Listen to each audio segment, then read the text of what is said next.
Howdy guys, I'm Jason, and today on AutoEdits I'm gonna finally show you how I transform my off-road rigs from this muddy mess to the clean-ish mess that you see on some of the videos. Come on in, check it out. This is fresh from Baja.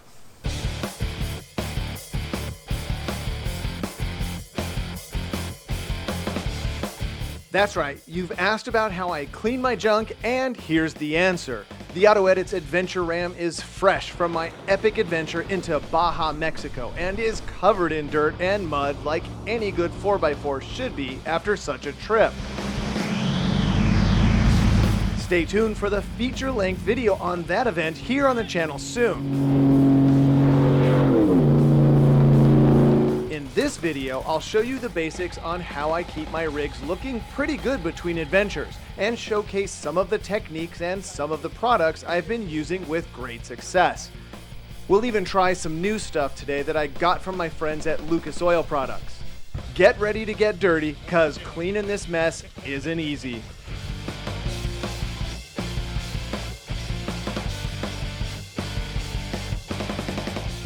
So first up, you're going to want to really just pressure wash the heavy duty packed on stuff. A hose is good, but it's going to take a little bit more effort than that when you really have it packed in like this. Now what I have done over the years, you just go down to the spray wash, the coin op spray wash, and usually use that. Over the years, because I do it so much, I just went and invested in this. This is a Home Depot special. It was about 250 bucks, and it's works about 250 bucks worth of work. It's not super good, doesn't even idle anymore. Kind of should be better, but it's not.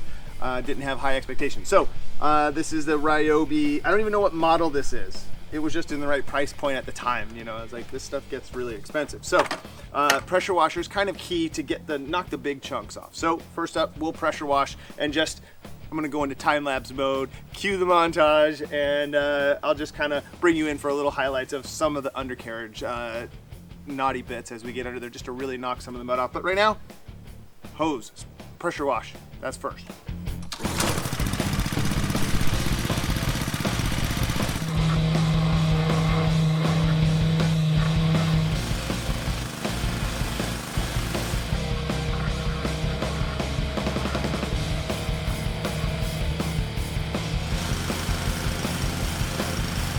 So now that we have the first round of just pressure washing, as you can see, the ground's a mess, the neighborhood's a mess. This is a high impact thing. Go get a 4x4, they said. Go play in the mud. It'd be fun, they said.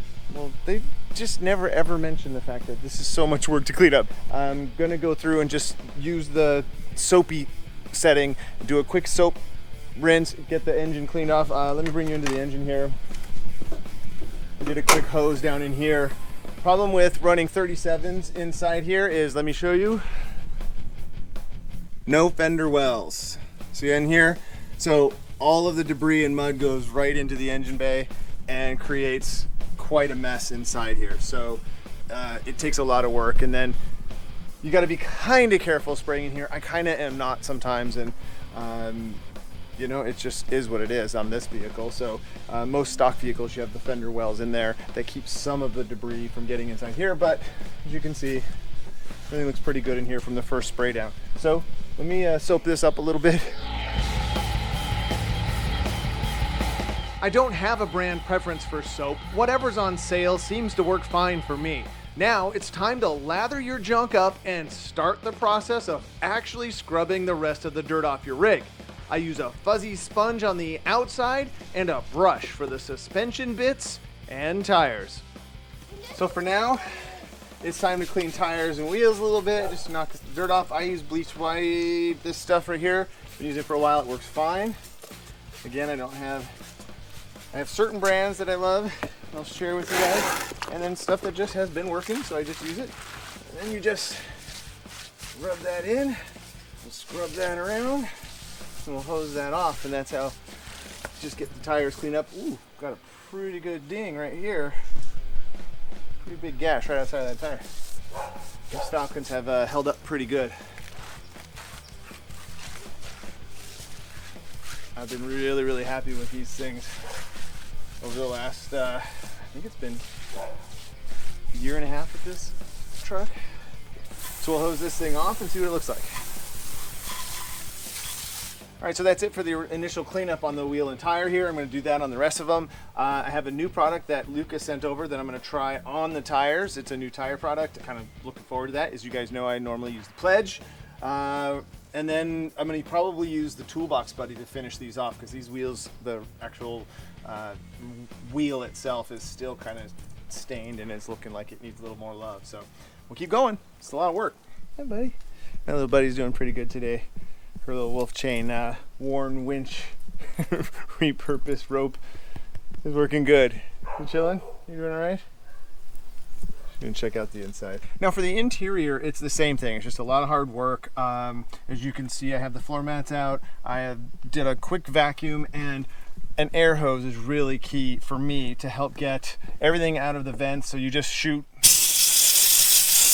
I've done this for like 15 minutes now. And then that right there will just push the dirt. You chase it through this vent.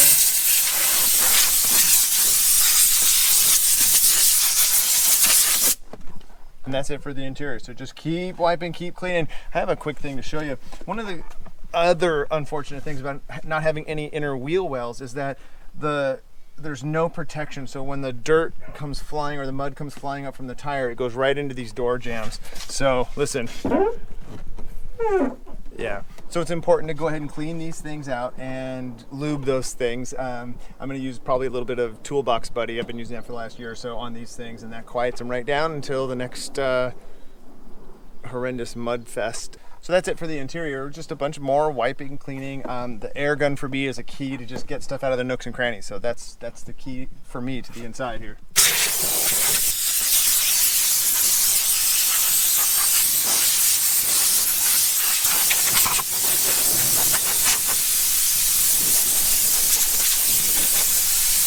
Here's a fun little tidbit that you guys, if you follow me on Instagram, AutoEdits Jason over there on Instagram, I kind of posted up where I finally mounted that loose transfer case shifter here. I finally went ahead and put a little mount. I just made this frame, and then this now mounts to here, and I have a nice solid place for that to go, and it is awesome. It worked perfect. I know it's awkward, but it is what it is in the sense that I'm dealt with the cards. I have a Rubicon transfer case. I got a stock, a Ram 1500. Plus, here's the other reason why I went here is that now you don't have all of the hose. I rerouted the hose. Check this out. The hose. I keep calling it the hose. I don't know why. The shifter cable now comes out of the floor here. That's water sealed. I sealed up the other holes. There were 2 holes there from prior installs that didn't go well, obviously. So it comes out of the floor here with a water seal, and then it goes up directly into the shifter there, which is really nice. And I was even thinking ahead because cup holders, important. So let's put this out of the way here. So cup holders, shifter, transfer case, works perfectly. And then all I have to do is grab whichever transfer case gear I want and then hit the front axle disconnect switch here that I hardwired in. Boom, 4-wheel drive. Worked perfect in Mexico. So thumbs up on that. As you can see now, there's actual engine in there, not just dirt. And right here in the suspensional area, you can actually see suspension components and things. It takes a while. Don't think that this is something that takes a lot of effort. It's something that you got to do, and you're going to get dirty doing it. All right, now that we can actually see suspension components, we're going to. You ready for the secret sauce? You guys have probably, if you haven't, you watched the Jeep video where I put the rocker rails on. I show you this actual trick. So this is Lucas Oil Toolbox Buddy. I've been using this for a couple years now, and I just really like it. I put a link to it on my Amazon store. I think it's about 10 bucks a bottle, but it's really quality. I use it for everything. This is just the secret sauce to just how I've been able to keep the suspension looking pretty good. And when you see it in the videos when it's really dialed, it's this stuff. Years ago, I used to use WD-40 in a jug like this and spray it. You can still use that. So if you don't have the Lucas Oil Toolbox, if you don't want to go to my Amazon storefront, help me out here, buy a few things, try that. If not, WD-40 type thing will work as well. There's an aircraft grade one too that's really good. So people in the comments will share about that. But then you just kind of put this stuff on. What you want to just make sure you do is you just make sure that you don't get it on your brakes. So that's what's key right here, is just to not get it on your brakes. At this point, it's time to hunker in and just spray a light coat of Toolbox Buddy all over your junk. I haven't had a problem with it on either metal or rubber surfaces. Make sure to get all the bits and pieces and just wipe it in with a rag as you go. When I'm getting serious and doing the whole chassis like we are today, it can take a fair amount, and this treatment took 1.5 cans of this stuff. If you're playing catch up on the suspension and have rust or bare metal in spots, get some semi-gloss black paint and fog that stuff in before you spray the Toolbox Buddy on it. As you can see here, I'm fairly current on the chassis black. And check out how good this thing looks already. So now I do the same thing inside the engine bay. Once you get it all cleaned up and wiped down, I just mist a little bit of the Toolbox Buddy around in the areas, and then I just literally go through and kind of just blot up any of the heavy spots, and it just looks great. And again, one of those things, you saw how dirty this was a few minutes ago, and literally just with just some hosing off and wiping down, you could get it back to this pretty fast, and that's because of using a product like this to help keep the surface smooth for that type of thing. Also, you may notice that I'm running the same Flowmaster Delta Force intake that I installed on the Jeep and did a video on. I didn't do an install video on this because it's kind of a weird, I had to do an improvised setup because there's no inner fender flares to mount this to, but I love it. Just finished running that Mexico, the Baja Adventure in the truck. Don't worry, I'm editing that. I'm gonna start editing that soon and we'll get that turned around. But this thing did fantastic. This pre-filter here did great. And here, let's actually pull it off and take a look at it. That is just after blowing it off, everybody. I mean, it was just a really dusty trip. This thing did fantastic. Pre-filter did good. I was able to knock off the big chunks there in the field, get it home, and then blow it out, and it's good to go for quite a while. We'll see. It's definitely not going to last as long as a oiled intake, but it works good and it sounds really good too. All right, now time to address the tires. We're going to try a new product today. When I ordered my last box of Toolbox Buddy, so I order it by the case. I think it's 10 or 12 bottles of this stuff, so I just keep a stock of that. They recommended, my buddy over there recommended trying some of their detail stuff, so I am going to give this Lucas Slick Mist a try, and it's tire and trim shine. So actually I'm going to try it on the mirrors and stuff, but first up, here's our Falcon Wild Peak. We're going to go ahead and give this stuff a try. What I'll do is we'll spray this on. See, shake it up, it says. So we will. And spray it on.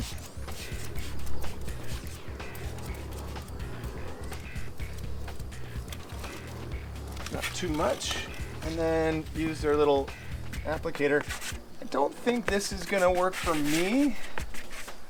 Yeah, this applicator is a little too dainty for these tires. Let me show you what I use. Same thing that I'd use when I do the Pledge. Let me show you my trick. So here's my trick. This thing would be pretty cool if you had a street tire that was like a normal profile, but these are 37, 12.5. They're pretty beefy, so this would take me all day. What I do is I just get a nice soft brush from Pep Boys. It's like a car wash brush or something, and then I use that to kind of smooth. When I used to use Pledge, but now I'm going to try the Slick Mist stuff. And right now, I'll tell you, I love it. You want to know why? Because it looks just like my Pledge. It's not a high shine, and that's my jam. I don't like super car showy shine stuff. So first impressions, I think I'm going to like it. So what we'll do now is we'll do this a few times and see how this holds up, see how long it lasts, and then see if there's any buildup on it. But right now, it actually smells really good too, huh? I'm digging this stuff. All right, so that is going to be the new tire program for all my vehicles. I'm going to try this, keep this Slick Mist stuff. I'm super stoked on all the Lucas stuff that I'm using so far. All of the vehicles now are Lucas oil. Ever since Trail to SEMA 2018, I think? 2017, oh my gosh, that long ago. I swapped over, so I've been super stoked on all that stuff. So there you go. This is awesome. that looks great. So now that we have the tire dialed, so the wheel itself, as you can see, still has some stains and it's looking a little dry. So what I do for that is I actually use my toolbox buddy, and I just come in here, and you definitely, I mean, hopefully this is common sense. You don't want to just spray this inside here because your disc brake is there, and that's a bad thing to get a kind of lubricant like this on your disc brake. So I spray it on the rag really good, and then I come in and then just get a good layer all over the wheel. And that looks good to me. And there you go. Wheel, tire, looking pretty darn good. Definitely like this new Slick Mist stuff. It's just right. We'll see how long it lasts. All right, here's something. Hear that? That's what I was talking about earlier. So, take your little toolbox buddy here. Little dabble do ya here, there. There. And then, that's better. That's how that's supposed to be. Right? Not a haunted house anymore.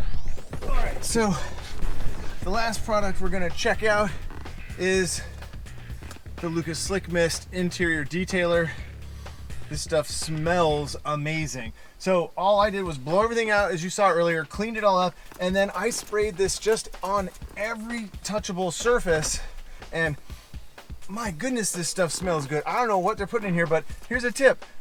If your junk smells bad, spray a little inside your vents there, and that'll just kind of live in there, and it'll just come out for the first time or two at least, and help things freshen up and smell nice in here. And this stuff is kind of a hit with me too. Not just because the smell alone makes it thumbs up for me, but here we go. Got ourselves a old truck looking brand new again. Look at that. Let's get outside, step back, and enjoy what we did today.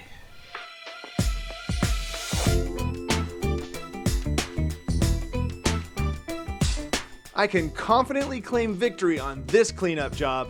Check out the before and after shots. I honestly believe that once you start a routine of spraying your chassis with some sort of protectant, it is a bit easier to maintain in future cleanups. I'll put a link to the products I used in this video on the AutoEdits Amazon storefront page, right down there in the description. Go shopping there even if it's not for car parts. Any bit of help and support I can get from you guys is greatly appreciated. Now, get out there and get your junk dirty, and don't be afraid of the cleanup process. It feels great once it's done.